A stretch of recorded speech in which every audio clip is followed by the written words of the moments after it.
So, first of all, what is Ubuntu? Ubuntu is a distribution of the GNU plus Linux system. There are over 1,000 distributions, variants of the GNU/Linux system. Ubuntu is one of them. Most of these distributions have ethical flaws. For instance, most of them contain some non-free software. Effectively, they say their priority is not your freedom, it's just convenience.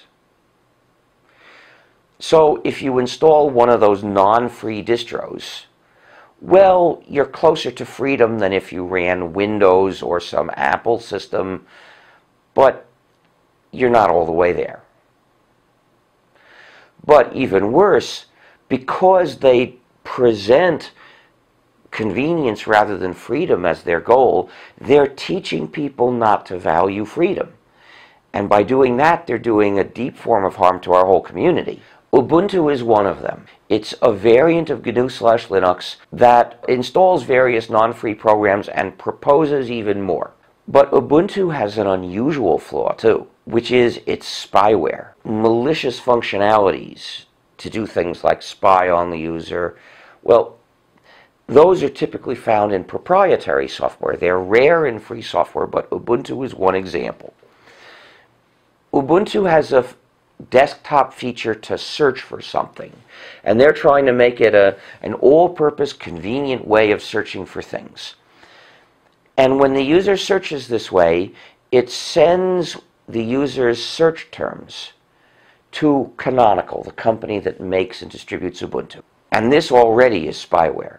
You know, when you search for something, it shouldn't by default send anything to a company. That should be something you do optionally, knowing you're doing it each time, so that you think about, do I want to show somebody else that I'm looking for this, or do I just want to look in my own computer?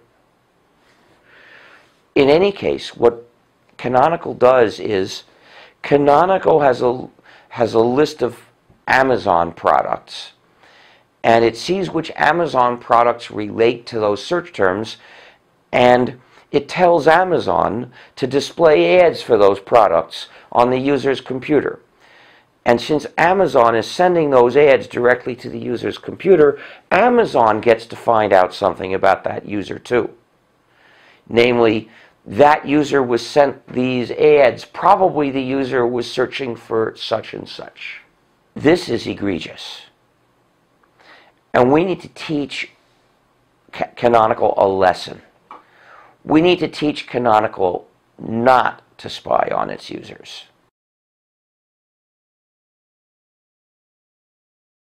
He had to apologize for calling me childish, because people jumped on him for that.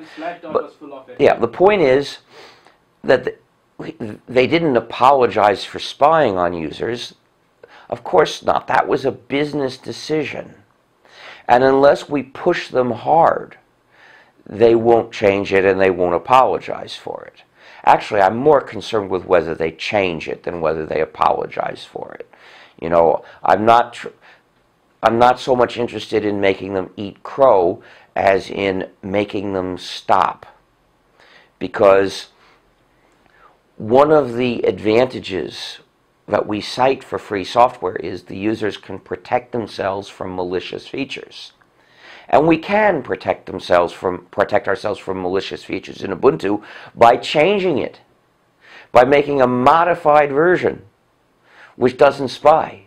And there already are modified versions that don't spy. But the point is, what we really want to be able to say to people is the dissuasive force, the deterrent force of the community's rejection of malicious functionalities is so strong that you could be pretty confident that it won't even try to spy on you. And to recover that, we've got to convince the Ubuntu developers to stop spying. That's why this issue is important. Of course, they will try to spin it a different way based on different values. They say, convenience above all. Look at the convenience we're giving you.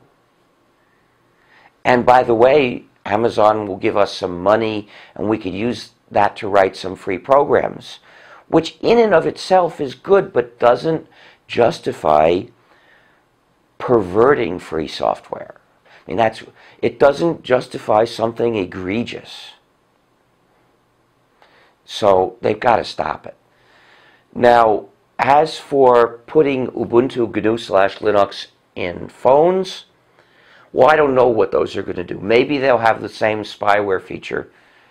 I suppose they probably will, but we'll see what the facts are. I also expect that they will contain non-free programs.